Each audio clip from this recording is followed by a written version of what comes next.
오늘 말씀 시편 16편 8절에서 11절 말씀입니다. 시편 16편 8절에서 11절 말씀, 우리 한 목소리 함께 있습니다. 내가 여호와를 항상 내 앞에 모시며 그가 나의 오른쪽에 계심으로 내가 흔들리지 아니하리로다. 이러므로 나의 마음이 기쁘고 나의 영도 즐거워하며 내 육체도 안전히 살리니 이는 주께서 내 영혼을 소홀히 버리지 아니하시며 주의 거룩한 자를 멸망시키지 않으실 것임이니이다. 주께서 생명의 길을 내게 보이시리니 주의 앞에는 충만한 기쁨이 있고 주의 오른쪽에는 영원한 즐거움이 있나이다. 아멘. 할렐루야. 오늘도 3월 우리 첫째 주일이 되었습니다. 우리 새봄이죠. 날씨도 많이 따뜻해진 것 같고 광고 말씀드린 대로 이제 난로도 철수해야 할 그런 때가 된 것 같아요. 히터도 이제 또 꺼도 될 것 같은, 그죠? 예, 좀 날씨가 따뜻하니까 뒤 히터도 꺼주시고요. 이제 우리 사순절 우리 지나가면서 우리가 묵상하며 꺼달라고요. 사순절 묵상을 우리가 하면서, 그거 말고 주님의 은혜 가운데 믿음으로 경건의 삶을 살아가고 있습니다. 어떤 분들은 말씀을 읽으면서, 어떤 분들은 금식을 하면서, 어떤 분들은 영성에 대한 책들을 또 읽으시면서 우리 사순절을 이제 보내고 있으십니다. 여러분들은 각자 나름대로 어떤 묵상 가운데, 어떤 사순절의 실천 가운데 하시는지 잘 모르겠지만 여러분들의 그 은혜의 방법들을 전달하시고, 이런 방식도 있고 이런 방법도 있다. 여러분들이 함께 전달하면 함께 나누는 은혜가 있으리라 생각합니다. 결국 이 사순절을 통해서 우리가 얻고자 하는 것은 어떤 담임 목사의 마음도 아니고 어떤 주변에 있는 사람의 마음이를, 우리 누구의 마음을 우리가 얻기를 원해서 기도하죠. 우리 예수님의 마음인 것이죠. 우리 빌립보서에 이런 말씀 있지 않습니까? 2장 5절 너희 안에 이 마음을 풀어라. 그 누구의 마음이다? 예수님의 마음이다. 결국은 사도들이 우리에게 고백하고 있는 너희들이 배워야 하고 간직해야 될 그 마음은 이렇게 저렇게 요동치고 변화하는 사람의 마음이 아니라 늘 변하지 않는 예수 그리스도의 마음이다라는 거예요. 결국 그 마음이 있어야만 우리가 변하지 않는 그 사랑 가운데에 우리가 거하게 되기 때문인 것이죠. 그래서 이런 예수님의 마음을 품고자 우리 사순절 묵상하면서 또 새벽 40일을 통하여서 기도하면서 또 금식도 하면서 이 사순절을 경건하게 미디어 금식까지도 하면서 우리 모임 절제하고 우리 가르네 발레 이렇게 카니발 그 뜻이 6.25 고기요 안녕 이런 뜻이거든요. 육체의 또 우리 모든 즐거움들을 안녕 굿바이 하면서 40일 동안 한번 경건의 삶을 살아보고자 애쓰고 있습니다. 어떤 청년은, 우리 교 청년 아닌데 어떤 청년은 그 이제 푸사라든지 톡방 그 메인 화면에 금식, 미디어 금식을 한다고 오늘 하루 톡을 받지 않습니다. 이런 이제 문구를 하더라고요. 그래서 과연 그게 가능할까? 우리의 SNS에 대한 또 인터넷 서핑에 대한 서치에 대한 것들이 아주 우리의 삶에서 뗄 수 없는 일들인데, 사실 그런 거 없을 때도 우리가 잘 살긴 했잖아요. 그러니까 일주일 내내는 안 되겠지만 날짜를 정해서 하루 또 몇 시간 내가 이런 미디어 금식합니다라고 이제 푸사의 타이틀에다 올려놓은 것을 이제 보았어요. 그만큼 이 세상을 단절하겠다가 아니라 그만큼 내가 세상의 마음이 아닌 하나님, 예수님의 성령님의 마음을 좀 더 알고자, 그렇게 하고서 딴짓하는 게 아니라 그렇게 하면서 그거에 신경 쓸 시간에 더 하나님의 말씀을 묵상하는 그러한 마음으로 나가는 것이죠. 결국 이러한 것들이 미디어 금식, 또 금식에 대한 의미입니다. 그래서 우리가 금식을 하게 되면 우리가 다음 주에는 금식에 대한 말씀을 좀 나눌 예정인데요. 우리 지난주에도 우리 예수님께서 40일 광야에서 금식하시면서 사탄에게 시험 받았던 그런 이야기를 나눴듯이 다음 주에도 이제 성경의 말씀에 금식에 대한 어떤 말씀들이 나와 있고 우리는 어떻게 금식해야 될지에 대한 이야기를 나눌 텐데, 또 그런 말씀을 준비하면서 존 파이퍼 목사님의 하나님께 굶주림에 대한 이 삶에 대한 책을 이제 접하게 되었어요. 너무 책의 은혜가 너무 많아서 주변 이들에게 좀 알려주기도 하고 우리가 알고 있었던 금식의 개념이 좀 변화되어져야 되지 않을까. 우리가 밥 한 끼 안 먹는다고 또 하루 굶는다고 해서 우리 생명에 지장은 있지 않지만 사실상 일차적인 금식의 의미는 그만큼 내가 나의 생명에 대한 그 부분들을 주님한테 맡깁니다라는 의미죠. 근데 사실 한 끼 굶는다고 생명이 어떻게 되지는 않아요. 특별히 중환자 아닌 이상은 말이죠. 그러니까 결국은 그런 의미는 그냥 일차적인 것 같다라는 생각을 하게 되어져요. 결국은 이 금식에 대한 그런 의미는 어떻게 더 심층적으로 들어가야 그 의미를 더 느낄 수 있을까? 그저 밥 한 끼 안 먹는다고 하나님의 고통에 대한 내 배고픔의 그 고통이 십자가의 고통과 비교할 수 있을까? 그럴 수는 없는 일이잖아요. 그렇다고 우리가 뭐 40일 금식할 수도 있는 일도 아닐 거고 말이죠. 근데 이런 부분 때문에 우리는 이제 동전 모으기를 통하여서 이 사순절 기간 우리가 그 동전을 모은 거를 우리 해외 선교에 보내긴 하는데 하루에 한 끼 굶은 거 40일 동안 뭐 모은 돈 또 뭐 이런 거 한다고 해서 우리 생명이 또 우리의 어떤 재산이 뭐 이렇게 어떻게 되는 건 아니거든요. 그래서 늘 그냥 옅은 개념으로 금식에 대한 이 상황들에 우리가 접해 왔는데 이 존 파이퍼 목사님의 이 하나님께 굶주린 삶이라는 책에서는 아주 실질적으로 우리에게 이 전곡을 찌르는 듯한 그런 금식 개념들을 얘기해주고 있습니다. 우선 이분은 금식을 이렇게 정의합니다. 우리 같이 함께 읽겠습니다. 금식은 나의 죄를 굶기고 하나님으로 포식하는 것이다. 이 문장 하나만으로도 그동안 우리가 갖고 있었던 1차적인 금식에서 좀 더 2차적인 금식의 의미를 우리가 담아낼 수 있다는 거죠. 우리가 밥을 안 먹으면 힘이 안 납니다. 또 정신도 그러갔다 하는 것 같기도 하고요. 여러분들이 뭐 금식할 수 있는 기간들이 언제 있을까 보면 우리가 뭐 정기 검진 받을 때라든지 또 뭐 이런 건강에 대한 그런 문제가 있을 때에 금식을 좀 하기도 하죠. 근데 이제 하루에 한 끼 굶는 것도 다음 한 끼를 이렇게 먹을 그 전까지도 배가 좀 많이 고프고 꼬르륵거리기도 하고 또 정신이 좀 어지러질한 것 같기도 하고 그렇단 말이에요. 힘도 안 나는 것 같고 그거 한 끼 굶었는데 말이죠. 결국은 내가 뭔가를 굶으면 뭔가 하기가 어렵습니다. 에너지가 나오지 않기 때문에. 그래서 그 금식의 중요한 의미 하나, 죄에 대한 그러한 굶김이 있어야 된다는 거죠. 왜? 죄가 영향력을 끼칠 수 없도록 늘 내 안에 요동치는 시도 때도 없이 툭툭 튀어나온 불평과 불만과 죄의 요소들을 굶겨버리는 거죠. 왜?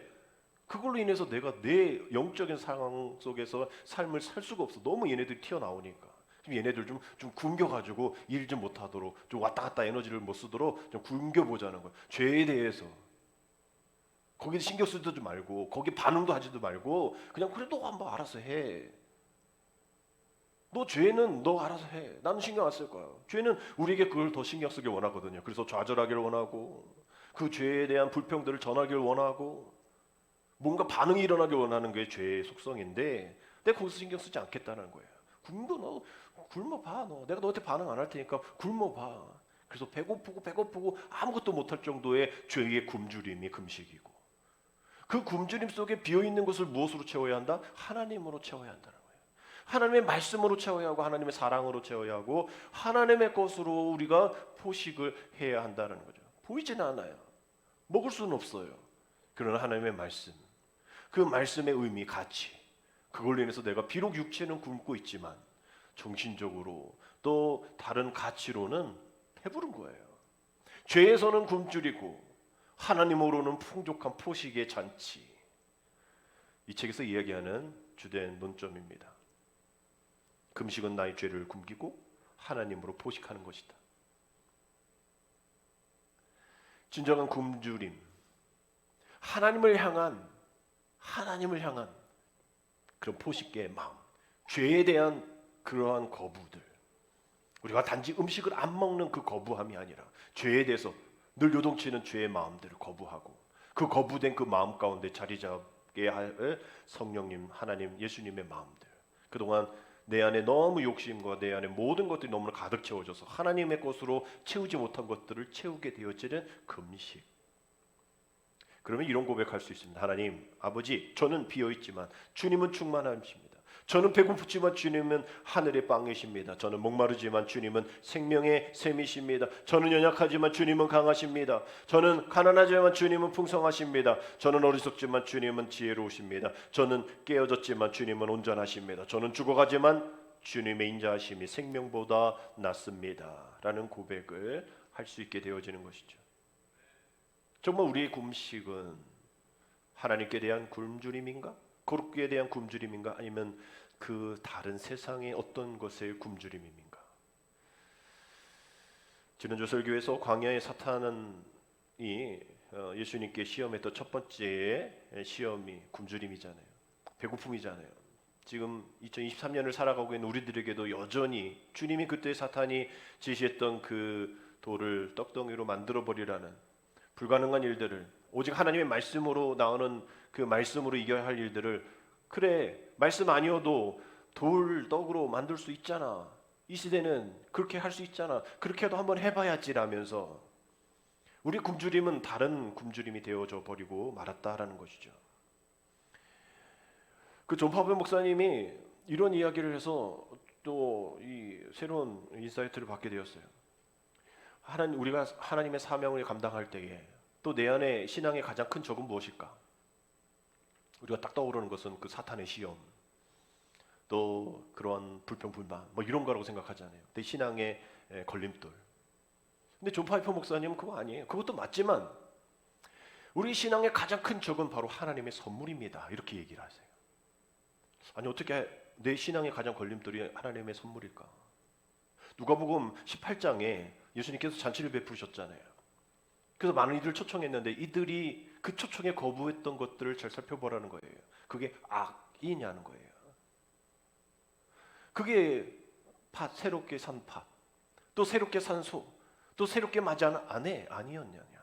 그것 때문에 지금 예수님의 잔치에 참여하지 못하겠다고 이들이 명분으로 얘기하는데 그게 악이냐는 거예요. 오히려 하나님의 선물 아니냐. 하나님의 선물 때문에 예수님이 하나님의 성령님이 준비해 주신 그 잔치에 내가 참여하지 않겠다라고 거부하는 것, 그것들 결국은 우리가 굶주림에 대한 대상을 예배하게 되어지는데 우리가 돈에 대해서 굶주렸기 때문에 돈을 예배하는 거고 숭배하는 거고요. 우리가 굶주린 것이 우리의 이 18장의 밭, 우리 건물, 우리 재산, 소, 우리의 뭐 자동차, 우리 소유, 우리 아내, 우리 관계성 이런 것들을 얘기하는 거잖아요. 내가 그것에 굶주리니까 그것에 더 신경을 써야 하는 것이고 하나님에 대한 굶주림이 약해져서 하나님에 대한 갈망들이 약해져서 그 하나님에 대한 갈급함이 약해져서 다른 쪽으로 그 굶주림이 예배가 되어지고 숭배가 되어지는 그런 모습이라는 얘기를 하더라고요. 하나님 우리에게 주신 많은 선물들이 있죠. 풍요로운 음식들, 또 건물들, 또 환경들, 또 우리가 만날 수 있는 그런 사람들의 모임들, 또 많은 우리의 그런 기회들, 또 여유가 있으면 우리가 투자하는 것들. 여러분 이것이 악입니까? 하나님이 우리를 그냥 심판하시려고 지옥 가게 하려고 만들어 주신 거예요? 아니잖아요. 하나님 우리에게 더 좋은 것을 주시기 위해서 주신 선물들 아닙니까? 근데 그러한 것들이 오히려 하나님의 잔치에 이제 하나님의 앞으로 나오라라고 얘기했을 때에 그곳으로 인해 난 못 갑니다라고 얘기해요. 하나님 주신 선물 때문에 내가 못 가겠습니다. 하나님의 주신 선물 때문에 그 잔치에 참여하지 못하겠습니다라고 얘기하는 그런 현상이 우리가 살아가고 있는 지금 이 시대의 기독교인들의 모습이라는 것이죠. 저와 여러분들의 모습이기도 합니다. 하나님을 향한 굶주림이 없기 때문인 거죠. 맛이 없어서 그럴까요? 우리가 어떤 음식에 대해서 맛이 없으면 손이 가지 않아서 그걸 안 먹게 되어지는, 거부하게 되어지는데 지금까지 여러분 믿음 생활하면서 그 하나님의 말씀이 맛이 없었어요? 아니잖아요. 건강하지 못한 그런 영양분이 들어있습니까? 아니잖아요. 알잖아요. 맛이 있기도 하고 달고 오면 그 말씀이라고 얘기하잖아요. 우리를 깨우치게 하시는 말씀이라고 얘기하잖아요. 그러니 우리가 그 말씀이 맛이 없어서도 아니고 그 말씀이 나에게 훈계를 주시기도 하시는데 이따 뒤에 나온 말씀처럼 내게 유익한데 그거 말고 다른 거예요 라고 얘기하면서 욕심의 일들을 따라가게 되어지는 거예요. 하나님의 영광이 아닌 내 영광을 따라가게 되어지는 겁니다. 그것에 굶주리는 거죠. 많은 사람들이 그것에 굶주리고 많은 사람들이 그걸 따라가기 때문에 나도 여기 따라가야 된다라고 생각하는 정작 하나님을 향한 예배, 기도, 말씀에 대한 굶주림은 식어져 버렸다는 거예요.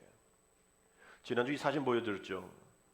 지난달 8일부터 미국 켄터키주에 있는 이 에즈베리 신학교에서 시작되어진 성령의 능력의 기도의 불길들. 에즈베리 무브먼트, 에즈베리 이제 리바이벌이라는 옛날부터 성령의 역사가 일어났으니까 그 7천 명도 되지 않는 그 인구에 지금 뭐 2만 명이라는 사람이 이 기도의 이 열기를 경험하고자 줄을 선단 말이에요. 그 예배당 그 채플실 들어가기 위해서. 이게 6시간 걸리는데요. 어떤 분 갔다 오셨는데 6시간 걸려서 겨우 들어갔다라고 얘기합니다. 왜냐면 안에 들어가신 분들이 기도하고 안 나오시니까 또 이렇게 또 빠지면 들어가고 이래야 되는데 한 6시간을 대기하고 기다린다고 그래요. 7천 명밖에 되지 않는 작은 시골에 수많은 세계의 사람들이 그래서 이제 여기에서 이 불길이 미국 전역을 타고 그래서 미국에 사신 이모님과 통화하면서도 이런 불길이 지금 LA에도 또 다른 곳에서도 신학교에서도 제가 다녔던 플로 신학교에서도 이렇게 막 엄청난 불길이 기도의 불길이 타오르고 있다라고 얘기하더라고요. 이게 이제 싱가포르까지 또 캐나다까지 이제 계속 이어지고 있고 아직은 우리나라까지는 이게 안 온 것 같은 느낌이 조금 있는데 하여튼 이거 불길이 막 일어나고요. 그러면서 거기 가셨던 분이 그 상황들을 이렇게 설명하십니다. 뭔가 대단한 거가 있을 거라고 생각했대요. 정말 막 뜨거운 엄청난 다이나믹한 성령의 역사가 있을 것 같다고. 그래서 사람들이 6시간 정도 기다리고 들어갔는데 그런 일들은 없다는 거예요. 막 방언으로 기도하고 우리 생각인 거예요. 막 뜨겁고 막 찬양 막 하고 그저 일주일에 3번 의무적으로 하는 신학교니까 의무적으로 하는 예배 30분 설교 that's it. 끝이다라고 얘기를 하더라고요. 그렇다고 뭐 유명한 찬양 사역자가 와서 뭐 대단한 밴드 아니라는 거예요. 아주 유명한 목사님 아니라는 거예요. 지금도 계속 연락이 온대요. 그 대학 채플 팀한테 찬양 유명한 찬양 사역자가 자기가 가서 좀 한 타임 뛰겠다고. 또 유명한 목사님 자기가 가서 한 말씀 하겠다고 다 거부하는 거예요. 우리는 그런 걸로 이렇게 리바이벌이 되어지지 않습니다. 에즈벨 리바이벌은 평범함입니다. 갈급함입니다. 온전한 주님 앞에 순종하는 그것이 다른 것에 신경 쓰지 않습니다. 위대한 찬양 사역자 아니에요. 위대한 말씀 사역자 아니에요. 그것에 뚜렷하고 지속적인 경험한 그분들이 뚜렷하고 지속적인 것은 평온하고 차분한 분위기다라고 얘기를 하시더라고요. 우리가 생각하는 하나님의 기적이 다이나믹하게 일어나서 불같은 역사가 일어나서 뒤집어 엎고 막 방언하고 입신하고 막 띵굴띵굴 굴르고 그건 우리 한국적인 개념인 거예요. 미국적인 개념은 그게 아니거든요. 뭔가 대단한 것 같은데 뭐 아무것도 없네 뭐 성령 역사 안 하신 애가 아니라는 거죠. 그 고요함 속에 그 차분함 속에 역사하신 하나님의 방식은 정말 갈급한 그래서 누군가에게 방해하지 않고 엎드려서 또 눈물을 흘리면서 서로 부둥켜 안으면서 서로 그 굶주림의 갈급함에 지금 전쟁과 또 지진과 또 마약과 또 이러한 폭력 속에 이 나라 이민족을 온 세계를 주님 지켜보아요 주옵소서. 그렇게 기도하면서 무릎 꿇는 일들이 지금 이렇게 막 일어나고 있다라는 거예요.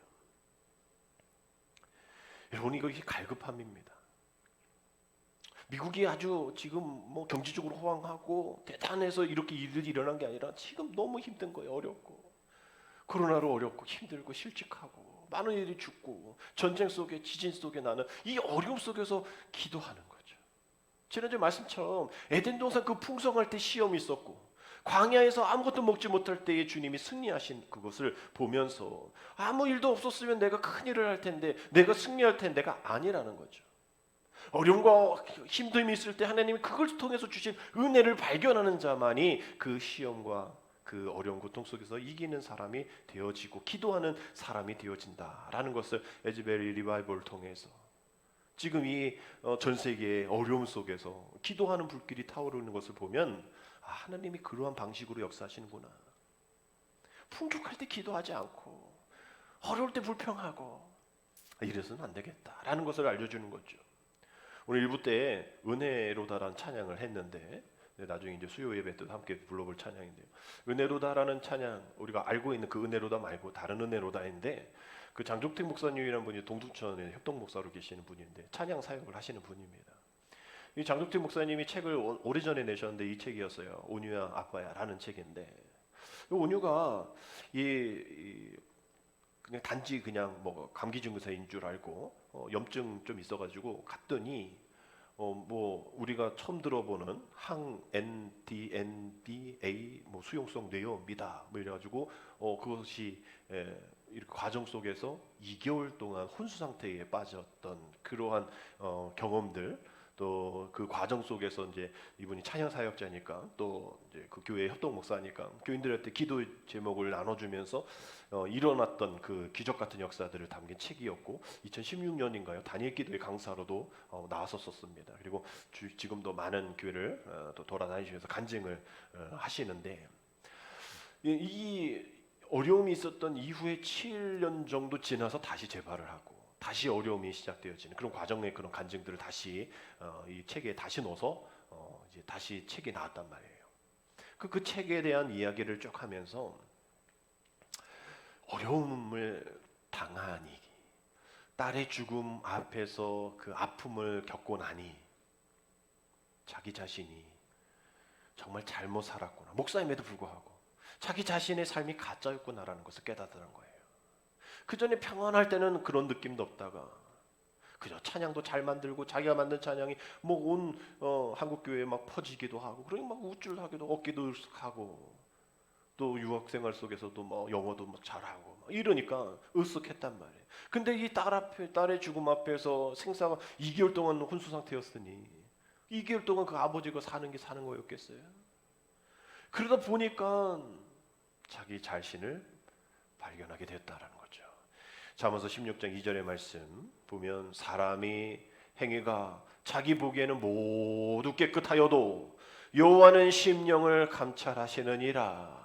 이 말씀이 와닿다는 거예요. 난 그동안 깨끗했다는 거죠. 내 행위가 보기에 깨끗했어. 난 목사인데, 난 찬양 사역자인데, 나는 간증 집회 가는데 나는 깨끗했지. 근데 주님이 내 마음을 아시고, 주님 내 마음 아시지요. 주님이 내 마음을 아시는 거예요. 주님이 내 심령을 감찰하고 계시다는 거예요. 그 말씀을 통해서 자신이 진짜의 모습을 보게 되었다는 거죠. 난 가짜였구나. 난 괜찮은 사람인 줄 알았는데 가짜였네. 가면 쓰고 있었네. 페르조나라고 그러잖아요. 가면의 인생이었네. 가면의 목사, 가면의 목회였네. 그저 내가 목사 가운 입는 거룩한 척했네. 신앙이라는 것이 말씀에 뿌리 내린 삶인데, 일상의 삶인데 말씀대로 살아가지 못했던 것, 내가 그대로 살아가고 있다고 생각했는데 그것보다 더 크게 나를 조종하고 있었던 것이 내 신념, 내 판단, 내 가치관이었다는 거, 하나님보다 우선이었던 거죠. 그게 나를 주장하고 있었고, 아멘, 내가 순종합니다, 믿습니다라고 얘기했지만 그렇게 아멘으로 살지 않았고, 믿습니다 했지만 믿지 않았고, 순종하겠습니다라고 얘기하면서도 순종하지 않았던 그런 모습들이 자신의 인본주의적인 모습이었다라는 그러한 깨달음을 그 책에 고백하고 있어요. 그러면서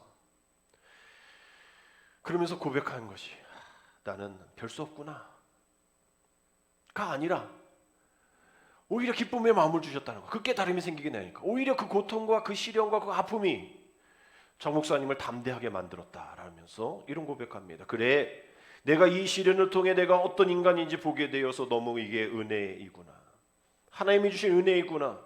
그래서 오늘 설교의 제목처럼 시련아 고통아 어서 오너라, 하나님의 메시지를 가지고 오는 너희를 내가 친구로 맞이하겠노라 라고 고백을 하는 간증이 있었어요.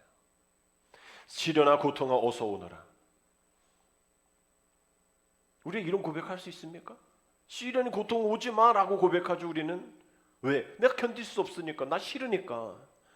근데 이분은 그것이 시련이 고통이 하나님의 메시지라고 얘기합니다. 욥과 같이, 아브라함과 같이, 다윗과 같이 모든 아픔 속에서 아들의 반란이 있고 자기를 죽이라는 그 모든 과정도 하나님의 메시지라고 여겼던 그 믿음의 선진들처럼 자신이 이러한 깨달음과 자녀의 아픔, 또 사역의 힘든 일들, 또 이러한 모든 억울함들이 하나님의 메시지였다는 거예요. 그러니 우리는 어떻게 됩니까? 어떻게든 하나님의 메시지를 들어야죠.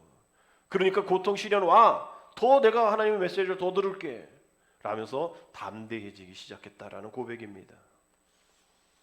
여러분, 우리 주변에 있는 늘 그런 시련들을 통해 내가 누군지 알게 되어지면, 깨닫게 되어지고 그게 은혜가 되어지면 우리도 이 장 목사님처럼 시련아 고통아 어서 오라라고 담대하게 고백할 수 있게 되지 않을까요?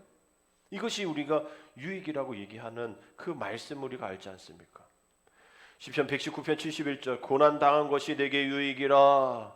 왜냐하면 이로 말미암아 내가 주의 율례들을 배우게 되었다라고 고백하고 있어요. 그전엔 내가 몰랐는데 이 시련, 이 고통을 통해서 이게 유익이구나 라는 것을 누가 얘기해 준 게 아니라 말씀을 통해서 그걸 얘기해 주는데, 그 말씀이 아까 말씀드린 다윗, 아브라함, 모든 믿음의 선진들이, 의인들이 다 그 고난 속에서 승리했기에, 그 고난 속에서 하나님 하신 말씀을 믿었기에 승리했던 것을 발견하게 되어지는, 그것이 고난, 그것이 시련, 그것이 고통이라면 그것이 내게 유익이 됩니다 라는 고백이 바로 이러한 고백이지요. 어려움이 있고 시험이 있고 아픔이 있다면 이것이 유익이 되어질 수 있도록 그것을 견뎌내는, 그래서 이게 그때 그 말씀이 내게 주신 하나님의 큰 빅픽처였구나, 큰 그림이었구나. 그때 목사님이 말씀하신 게, 그때 사모님 말씀하신 게, 그때 우리 속장님, 우리 장로님들이 말씀하신 게, 그 수요 예배 때, 그 금요기도회 때, 그 새벽 예배 때, 그 사경회 때 하신 강사님의 말씀이 다 그 말씀이었구나라고 깨닫게 되어지는 은혜가 있게 된다라는 것이죠. 여러분, 상처, 치유, 이러한 고통, 시련 이런 것은요, 우리가 그 받을 필요는 없어요. 사실 좋은 것도 아니기 때문에. 근데 우리는 그것을 받아야 하는 이유는 그걸 가지고 어디까지 가야 하냐면 말씀까지 가야 하기 때문이죠. 그걸 가지고 내 감정까지 가면 그건 상처가 되고 그건 치유가 안 됩니다. 억울함이 되고 불평이 되어지고요, 원망이 되어지고 싸움이 되어져요. 내 마음으로 가져가면. 근데 그 내 마음에 그거 말씀이 있게 되어지면 그 상처가 되지 않아요. 아까 말씀드린 것처럼 하나님의 메시지가 됩니다. 비록 내가 그 상처로 쓰라려요, 그 고통으로 인해서 내가 힘들어요, 내 마음까지만 오면. 그러나 그 내 마음 안에 하나님의 말씀으로 그것을 다시 한번 해석해 보면, 이렇게 하나님이 나를 사랑하시는구나 라는 것을 깨닫게 되어지는데, 그것을 깨닫기까지가 어려우니 신앙생활이 힘든 거죠. 그래서 우리는 어떤 방식으로 가야 하냐? 오늘 말씀 8절 9절에 있는 말씀처럼 내가 여호와를 항상 내 어디에? 앞에 모시며 그가 나의 오른쪽에 계심으로 내가 흔들리지 아니하리로다. 이러므로 나의 마음이 기쁘고 나의 영도 즐거워하며 내 육체도 안전히 살리니 라는 말씀이 오늘 우리가 읽은 시편의 말씀입니다. 여러분, 의인은 말씀과 주님 앞에 있으니까 흔들리지 않아요. 그런데 흔들리는 이는 누굽니까? 시편 1편 4절에 악인들은 그렇지 아니하며 오직 바람에 나는 겨와 같도다. 바람만 불어도 흔들리는 존재, 바람에 나는 겨와 같은 존재, 믿음의 뿌리를 깊게 내리지 못하고 흔들리는 뿌리 뽑히는 그런 존재. 말씀이 내 안에 없으니까 치유도 받지 못하고 늘 상처만 갖고 있는 우리들이라는 거죠. 여러분, 예레미야 17장 5절에 보면 여호와께서 이와 같이 말씀하시니라. 무릇 사람을 믿으며 육신으로 그의 힘을 삼고 마음이 여호와께로서 떠난 그 사람은 저주를 받을 것이라 라고 되어 있어요. 굳이 우리가 읽고 싶지 않은 말씀입니다. 저주를 받는다고 얘기하는데 이 저주를 받는 일들을 우리는 매일같이 하고 있잖아요. 사람의 마음, 사람의 힘, 우리 그것을 의지하며 여호와께 떠난 많은 생각들, 많은 일들이 있지 않습니까? 그런데 분명히 여호와께서, 하나님께서 말씀하셨대요. 무릇 사람을 믿지 말라는 거죠. 사람을 믿으며 육신으로 그 힘을 삼지 말라라는 거예요. 그의 마음이 여호와께 떠나는 그런 일들, 아까 말한 세상의 굶주림으로 예배의 숭상, 더 관심을 갖는 것이 그 굶주림인데, 하나님의 마음, 하나님의 말씀으로 더 갈급해야 돼. 에즈베리 리바이벌처럼 더 그렇게 갈급해야 하는데 전혀 하나님에 대해서 갈급하지 않고 세상을 향해서는 갈급하는, 돈을 향해서는, 그럼 내 소유에 대해서는, 내 관계에 대해서는 아주 갈급한 그런 모습으로 나아가고 있는 그 모습들 저주받을 것이다. 그 사람은 저주받을 것이다 라고 얘기해요. 결국은 우리가 과연 하나님을 따라가는 의인인지 악인인지에 대한 성경에서만 끝나는 것이 아니라 그것이 내 삶에 적용했을 때 나는 의인인지 악인인지를 다시 한번 돌아와 봐야 한다는 거죠. 아니 뭐 다윗이니까 뭐 제대로 잘했겠죠. 아니 우리가 읽은 시편 16편은 그렇게 좋은 환경의 때가 아니었어요. 어려움에 처했을 때입니다. 1절의 말씀 보니까 하나님이여 나를 지켜주소서 내가 주께 피하나이다. 아니 다윗 왕이 지금 많은 군사와 많은 신하들이 있고 많은 호위병도 있는 그런 군관 안에 있을 텐데 지금 자기를 지켜달라고 얘기하고 있어요. 지금 자기가 주님께 피하겠다고 얘기하고 있습니다. 이건 뭐 지금 죽음까지 염두할 정도로 지금 극심한 시련 고통 가운데 있음을 보게 되어져요. 근데 11절 마지막 말씀 보면 이렇게 고백하고 있습니다. 주께서 생명의 길을 내게 보이시리니 주의 앞에는 충만한 기쁨이 있고 주의 오른쪽에는 영원한 즐거움이 있나이다. 아멘. 아까 그 말씀과 비슷하잖아요.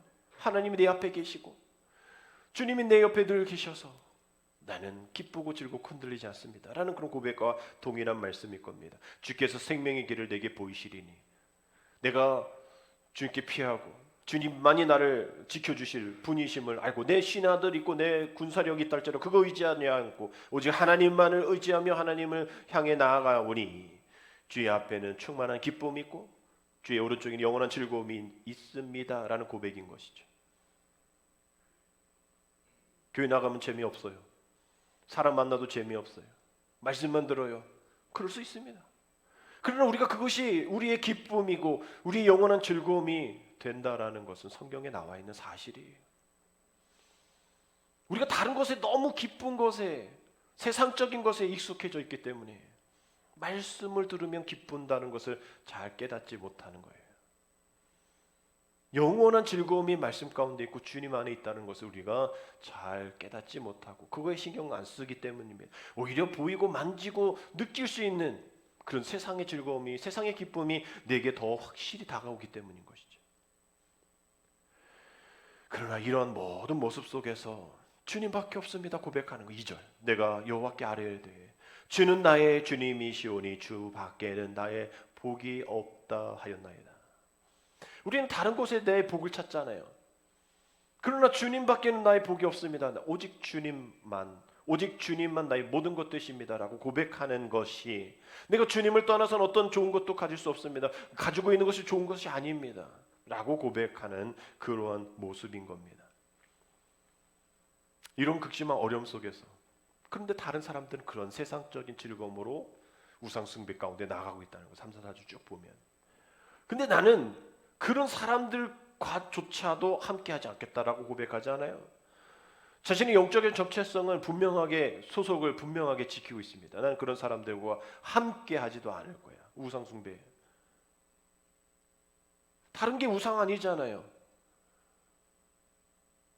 아까 말씀드린 그러한 세상적인 것들 가지고 있는 재산들 그게 다 우상이 되어지지 않는데 왜 우상이 되어지냐? 하나님을 그거보다 더 하나님이 그보다 더 앞서야 하는데 그것이 하나님보다 더 앞서기 때문에 그것을 우상이라고 얘기하는 거죠. 결국 우리의 신앙의 정체성이 잘못되어 있기 때문입니다. 5절에 보면 분명한 신앙의 정체성을 얘기할 때에 여호와는 나의 산업과 나의 잔의 소득이시니 나의 분깃을 지키시나이다 라고 고백하고 있어요. 분깃, 나누는 몫을 뜻하는 것이잖아요. 이게 원어로 이제 직역을 하면 당신의 하나님이 내 몫을 떠받치고 계십니다 라고 그런 뜻으로 이 분깃을 설명하고 있어요. 원어에서는 결국 내 자신의 목, 내가 받아야 될 목, 내가 애써서 힘써서 노력해서 당연하게 받은 내 목, 내게 아니라는 거죠. 나의 산업, 나의 자네, 소득 다 하나님이 떠받치고 계십니다. 내 몫을 떠받치고 계십니다라고 고백하는 거예요. 그러니 우리가 이 고난 중에 기뻐할 수 있는 이유는 하나님께서 내 모든 것을 지금 떠받쳐주고 계시다라는 거예요.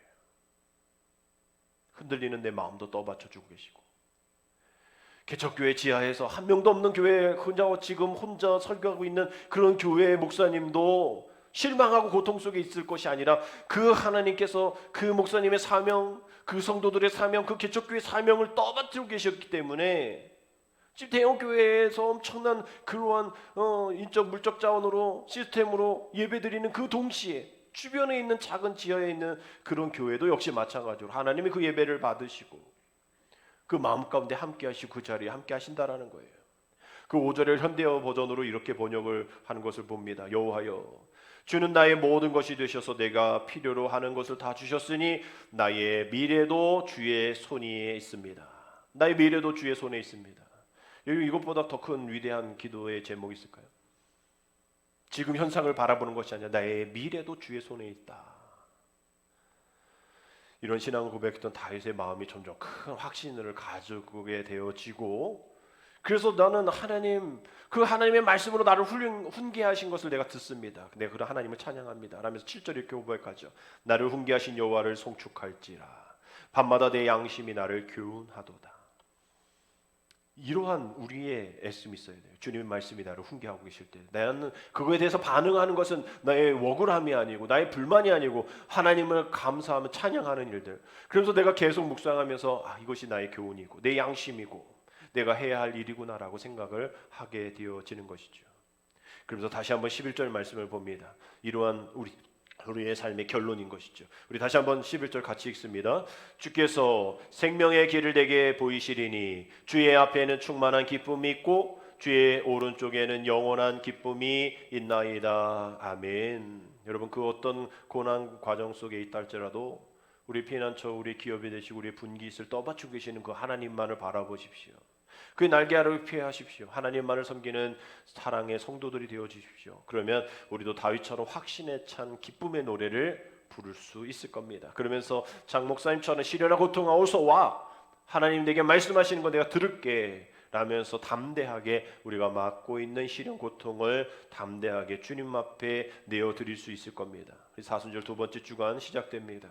고통이 있겠죠. 시련이 있겠죠. 아픔이 있겠죠. 그러나 우리 아버지 되신 주님만을 바라보시면서 예수 그리스도 안에 참된 기쁨과 즐거움을 잃지 마시고 그것을 잃어버리도록 다른 것의 즐거움, 다른 것의 기쁨이 있다고 얘기하는 그 사탄의 유혹에 넘어가지 마시고 승리하시며 그 즐거움 가운데, 말씀의 은혜 가운데, 그 훈계 가운데에 살아가시는, 그래서 시련과 고통아 내게 와, 하나님의 말씀이 내게 오니 나는 감사해라고 그 감사로 그 고난이 유익으로 변화되어지는 그런 삶을 사는 저와 여러분 되시기를 주님의 이름 축복합니다. 기도드립니다. 선한 목자 되신 예수님, 다윗의 삶을 인도하셨던 목자의 모습과 같이 또 따라갔던 그러한 양들의 모습과 같이 우리의 삶의 인도자가 되어주시고 보호자가 되어주심을 감사드립니다. 우리 고난과 시련 가운데서도 기쁨의 찬양으로 하나님께 날마다 감사와 영광 올려드리는 믿음의 삶을 살아갈 수 있도록 이 사순절 두 번째 주간도 함께하여 주옵소서. 오늘도 다시 당당하게 시련하고 고통하고 소원하라고 외치며 승리할 수 있는 힘과 능력 또한 우리에게 더하여 주옵소서. 예수님의 이름으로 감사하며 기도드립니다. 아멘.